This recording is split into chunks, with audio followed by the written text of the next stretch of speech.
ठरलं तर मग मालिका ही प्रेक्षकांना आता खूपच मनोरंजक अशा वळणावर येऊन थांबलेली आहे.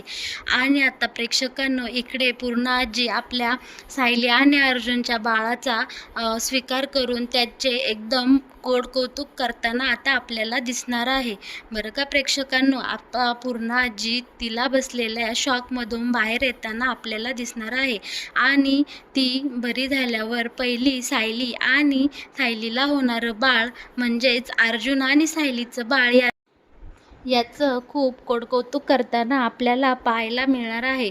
पूर्ण आजीला तपासण्यासाठी एक डॉक्टर येतात आणि इकडे पूर्ण आजीला आता त्या बरा करण्याचा एक रामबाण उपाय सांगूनच जातात. दुसरीकडे मात्र प्रिया इकडे कल्पनाला एक छान पत्र पाठवते, पण ते पत्र कसं अश्विनच्या हाती लागतं आणि अश्विन ते पत्र कसं नाहीसं करतो, हा देखील महत्त्वाचा ट्विस्ट आता आपल्याला येणाऱ्या काही भागांमध्ये पाहायला मिळणार आहे बरं का प्रेक्षकांनो. त्यासाठी तुम्ही आपल्या चॅनलला शेवटपर्यंत नक्की जोडलेले राहा आणि येणारे नवनवीन मनोरंजक असे सुंदर मालिकेचे भाग बघायला अजिबात विसरू नका बरं का प्रेक्षकांनो. आता इकडे पूर्ण आजीला चेकअप करण्यासाठी घरी अश्विनने एका डॉक्टरांना बोलवले असते आणि अश्विन एक चांगला उत्तम डॉक्टर असल्यामुळे अश्विनला प्रत्येक आजारावर असलेला एक स्पेशालिस्ट डॉक्टर याची अश्विनला पूर्णपणे कल्पना आणि माहिती असते. त्यामुळे अश्विन एका नामांकित डॉक्टरांना घरी घेऊन येतात आणि पूर्ण आजीचं त्यांच्याकडनं चेकअप करून घेतात. आता इकडे डॉक्टर आल्यानंतर ते पूर्ण आजीसोबत गप्पा मारू लागतात आणि तिथे संपूर्ण सुभेदार कुटुंबसुद्धा उपस्थित असते. आता बरं का प्रेक्षकांनो, मालिकेत येणारं नवीन वळण म्हणजे पूर्ण आजी ही सायलीच्या जागी कोणाला बघते, कारण इकडे सायलीच्या जागी म्हणजेच आपल्या सायलीमध्ये ती तिच्या लाडक्या तन्वीला पाहत असते. मग नेमकी अर्जुनची बायको असं कोणाला इमेजिन केलेलं असेल बरं पूर्ण आजीने, असं संपूर्ण सुभेदाराला एक पडलेला प्रश्नच असतो जणू. आणि सुभेदार कुटुंबासोबत आपल्याला देखील पूर्ण आजी नेमकी अर्जुनची बायको कोणाला समजते, हा सगळ्यात मोठा पडलेला प्रश्न आहे बरं का प्रेक्षकांनो. खरं आहे ना? तर ऐका मग पुढे काय होतं. डॉक्टर पूर्ण आजींना प्रश्न विचारू लागतात. ते पहिल्यांदा सायलीकडे बोट करतात आणि विचारतात, पूर्ण आजी, माझ्या काही प्रश्नांची तुम्ही आता उत्तरे द्या. ही मुलगी कोण आहे? यावर पूर्ण आजी सांगू लागते, कोण म्हणजे ही माझी नात, माझी नातसून, माझी लाडकी तन्वी आहे. लहानपणापासूनच मी तिला ओळखते. डॉक्टर, तुम्ही का मला अशा आजारी असल्यासारखे प्रश्न विचारता? यावर डॉक्टर म्हणतात, नाही हो, असंच, मला माहीत नाही ना तुमचे फॅमिली मेंबर कोण आहे कोण नाही, म्हणून मी विचारते, चौकशी करते. बरं मग ही कोण आहे? त्यावर पूर्ण आजी म्हणते, ही माझी सून कल्पना आहे. खूप गोड आहे बरं का. इतकं वय झालं तरी ती माझी खूप छान काळजी घेते आणि इतके वर्ष आम्ही दोघी सासू सुना नाही तर मायलेकी म्हणूनच आमचं संपूर्ण आयुष्य एकमेकींसोबत घालवलं आहे बरं का डॉक्टर. यावर कल्पनाला खूप छान वाटतं आणि कल्पना गालातल्या गालात हसू लागते आणि पूर्ण आजीकडे ती आता प्रेमाने पाहू लागते. नंतर डॉक्टर विचारतात, पूर्ण आजी, हे कोण आहेत? यावर पूर्ण आजी म्हणती, हा माझा मुलगा प्रताप, प्रताप सुभेदार, माझा एकुलता एक मुलगा आहे हा प्रताप सुभेदार.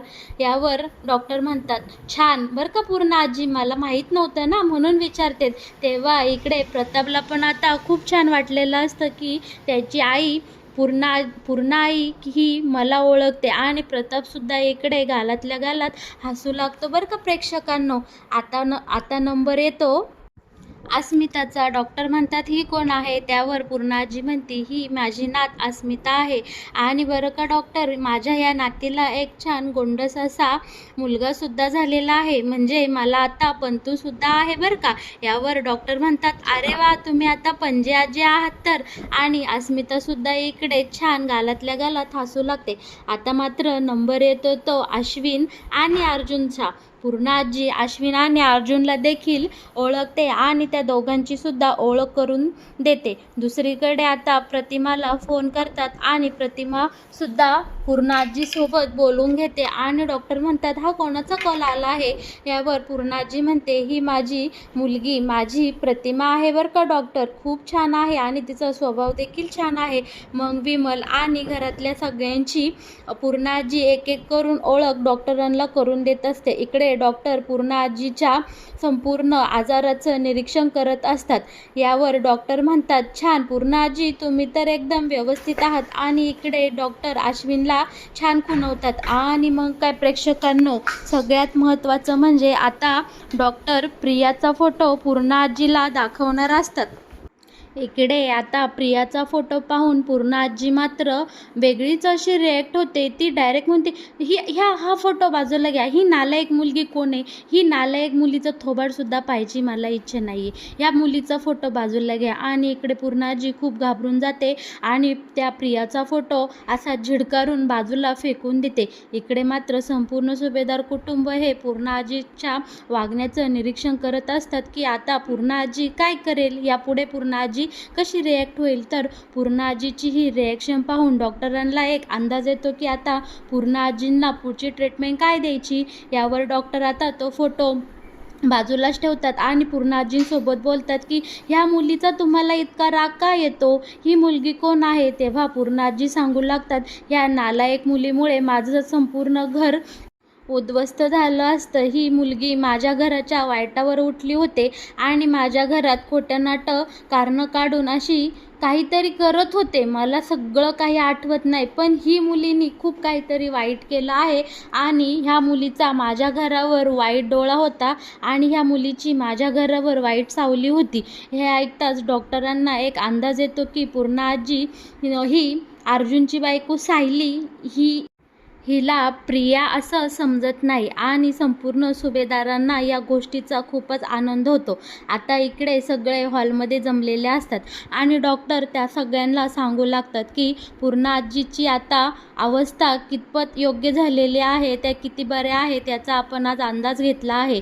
इकडे पूर्ण आजींना हे माहिती आहे की ही तन्वी ही तिची नाचून आहे, पण पूर्ण आजींना झालेला सगळ्या प्रकाराचा खूप मोठा असा धक्का बसल्यामुळे पूर्ण आजी सायलीच्या प्रेमळ वागण्यामुळे सायलीलाच प्रिया समजू लागलेले आहे, जी की लहानपणी तिची लाडकी तन्वी तसं वागत होती. आणि इकडे प्रियाला मात्र पूर्ण आजी संपूर्णपणे विसरू शकल्या नाही. त्यांच्या मनावर खोलवर हा कुठेतरी परिणाम झाला आहे की ह्या प्रियाने त्यांची खूप मोठी फसवणूक केली आहे.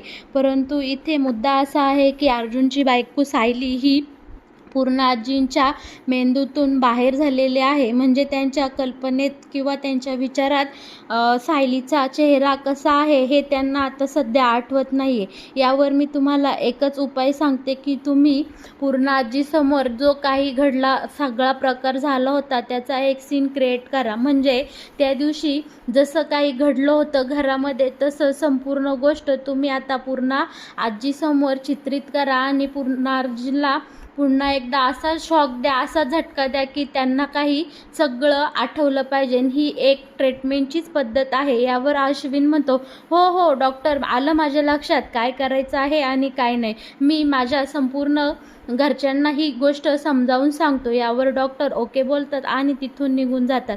मग इकडे अश्विन लगेच फोन काढतो आणि प्रतिमा आत्यासोबत बोलू लागतो. फोन स्पीकरलाच असतो आणि सगळे सुभेदार कुटुंब तिथे अश्विनच्या बाजूला अवतीभोवती येऊन बसलेले असतात. अश्विन बोलतो, आत्या, त्या दिवशी पूर्ण आजीसमोर जे काही घडलं, प्रियाला सायली वहिनीने कसं मारलं किंवा प्रियाने जे काही सत्य आपल्या सगळ्यांना सांगितलं आहे तो जसाचा तसा सीन आता आपल्याला आपल्या घरात एकदा क्रिएट करायचा आहे, जेणेकरून पूर्ण आजीसमोर घडला सारा प्रकार पुन्हा एकदा येईल. आणि कदाचित हा डॉक्टरांनी सांगितलं आहे 90% की जर पूर्ण आजीसमोर जसाचा तसा हा सीन पुन्हा एकदा उभा केला तर पूर्णाजी या धक्क्यातून बाहेर येऊ शकतात। यावर प्रतिमा बोलते, हो अश्विन, तू एक चांगला डॉक्टर आहेस आणि तुझ्या सल्ल्याने वागायला आम्हाला नक्कीच आवडेल। तू म्हणतोस तसं आपण एकदा नक्कीच करून बघूया। यावर संपूर्ण सुभेदार कुटुंब इथे आता अश्विनच्या होला हो मिळवताना आपल्याला दिसणार आहे। इकडे आता कल्पना बोलते की पूर्णाजी लवकरात लवकर बऱ्या झाल्या तर किती बरं होईल। आपल्याला सायलीची इतकी छान आनंदाची गोड बातमी पूर्णाजींना सुद्धा सांगायची आहे। यावर सायली म्हणते, हो देवा, माझ्या पूर्णाजीला लवकरात लवकर बरी कर बाबा। मला ही माझी पूर्णाजी हवी आहे, पण तिने मला सायली म्हणून हाक मारलेली मला सुद्धा ऐकायची आहे। इकडे अश्विन बोलतो, हो नक्कीच, तुमच्या सगळ्यांना हवं ते लवकरात लवकर आता घडणार आहे। फक्त आता तुम्ही सगळेजण मला साथ द्या। आणि इकडे प्रताप म्हणतो, हो नक्कीच, मी सुद्धा अश्विन या सगळ्यात तुझ्यासोबत आहे। विमल, अस्मिता, चैतन्य, अर्जुन सगळेच एकमेकांक बघतात आणि संपूर्ण सुभेदार कुटुंब एक छान असा मास्टर प्लॅन बनवतात। आणि फायनली आता बरं का प्रेक्षकांनो, तो दिवस आलेला असतो की पूर्णाजी समोर पुन्हा एकदा सगळा सीन क्रिएट होणार असतो आणि सगळेजण आपापली पोझिशन आणि आपापले डायलॉग पाठ करतात आणि त्या सगळ्या पात्रामध्ये घुसून पूर्णाजीला हॉलमध्ये बसवतात, सगळीकडे अंधार करतात आणि जे ते कामाला लागतं। इकडे चैतन्य, अर्जुन सगळेजण त्या दिवशी काय काय घडलं, कसं कसं घडलं हे सगळं छान असं पूर्णाजीसमोर मांडत असतात, चित्रित करीत असतात। इकडे विमलसुद्धा यांना खूप छान अशा पद्धतीने साथ देत असते। आणि बरं का प्रेक्षकांनो, या सगळ्यांच्या प्रयत्नांना फायनली यश येतं आणि आपली पूर्णाजी एकदा या सगळ्यातून आता बाहेर येताना आपल्याला दिसणार आहे। संपूर्ण सीन क्रिएट झालेला पाहून पूर्णाजी एकदम मोठ्याने ओरडते आणि तिथे चक्कर येऊनच पडते। इकडे मात्र संपूर्ण सुभेदार कुटुंब म्हणजेच कल्पना, अस्मिता या दोघींना तर खूपच टेन्शन आलेलं असतं की आता पूर्णाजीला काय झालं असेल। अस्मी बोलते, मम्मा, पूर्णाजी आपली बरी तर होईल ना, तिला याचा काही उलटा त्रास तर नाही ना होणार। यावर सायली बोलते, अजिबात नाही, पूर्णाजी एकदम ठीक आहे। आणि पूर्णाजीला सावरण्यासाठी विमल आणि सायलीच पुढे गेलेले असतात आणि थोड्याच वेळात पूर्णाजी शुद्धीवर येते आणि सगळ्यांसोबत बोलू लागते।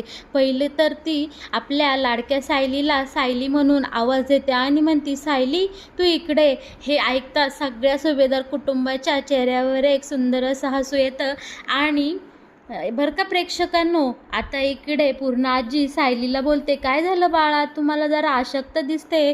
यावर सगळेजण म्हणतात, पूर्णाजी तुला माहिती आहे का, तुझी ही लाडकी नाचून आता गरोदर आहे, तू आता पणजी आजी होणार आहे। यावर पूर्णाजी सायलीला जवळ घेते आणि तिला मिठीच मारते। आणि यावर पूर्णाजी बोलते, सायली, तुम्हाला एवढी सारी गोड आनंदाची बातमी दिली त्यासाठी तुझे खूप खूप आभार।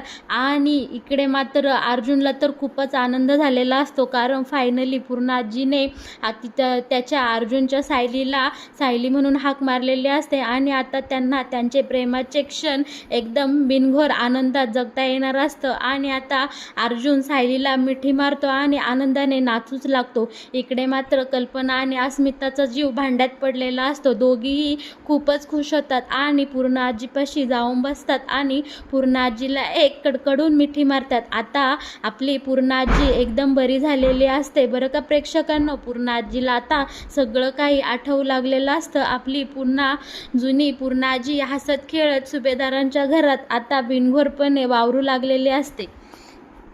दुसरीकडे मात्र खुनी प्रिया ही जेलच्या बाहेर जाण्याची स्वप्न पाहू लागलेली असते।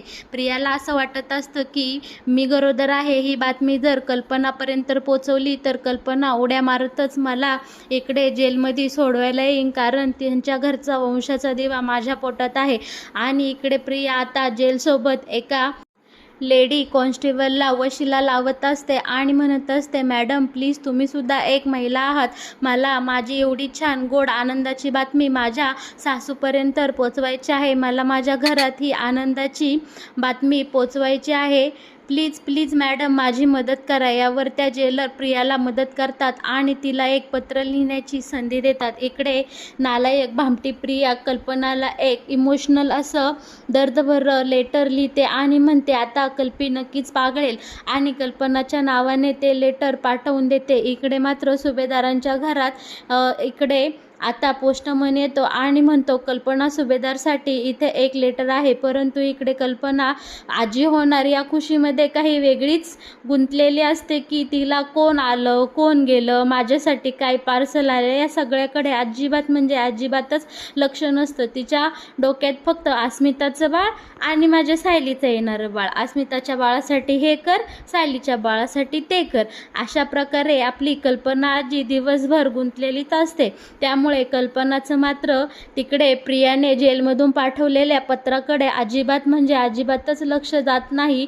ती आपली तिच्या धुंदीमध्ये आणि गुंगीमध्ये तिचं छान असं रुटीन चालू ठेवत असते. दुसरीकडे मात्र ते प्रियाने पाठवलेलं पत्र हे प्रेक्षकांनो बरं का आपल्या हुशार अशा अश्विनच्या हाती लागणार असतं आणि अश्विन ते पत्र उघडतो आणि वाचतो. इकडे प्रियाने जेलमधून कल्पनासाठी बातमी पाठवलेली असते की कल्पना मामी तू आता आजी होणार आहेत. आई प्लीज माझ्या सगळ्या चुका पोटात घाल आणि आता माझ्या बाळासाठी तू मला जेलमधून बाहेर काढ आणि मला आपल्या ह्या सुभेदारांच्या घरात राहायला आसरा दे. प्लीज माझ्या बाळासाठी जे काही घडलं ते सारं विसरून जा आणि मला घरात घे. आणि हे सगळं वाचून अश्विनला मात्र खूपच चीड येते आणि अश्विन बोलतो ही नालायक माझा पिछा कधी सोडणार आहे काय माहिती, ही जेलमध्ये आहे तरी सुधारली नाही. तिथून काहीतरी काड्या करतो आणि अश्विन ते पत्र घेतो आणि राग फाडून टाकतो. अश्विन त्या पत्राचे 4-5 तुकडे करतो आणि तिकडे डस्टबिनमध्ये फेकून देतो आणि अश्विन म्हणतो प्रिया तुला आता जेलमधून कधीच सुटका मिळणार नाही आणि हे तुझं जे तू सांगते ते बाळ माझं आहे. मला चांगली खात्रीच आहे की तुझ्या पोटातलं बाळ माझं नाही आहे, म्हणून मी त्या बाळाचा कधी म्हणजे कधीच स्वीकार करणार नाही आणि तुझी जेलमधून कधीच सुटका होणार नाही. तू जेलमधून सुटण्याची स्वप्नसुद्धा पाहू नकोस. तुझ्या कर्माची सगळीच फळं तुला मिळणार म्हणजे मिळणारच. पण या सगळ्यामध्ये तुझ्या पोटात कोणाचं का होईना बाळ असू दे, त्या बाळाचा विनाकारणच जीव भरडला जाणार आहे. याबद्दल मलाही वाईट वाटते, पण तुझ्या कर्माची शिक्षा तुला भोगावीच लागणार आहे.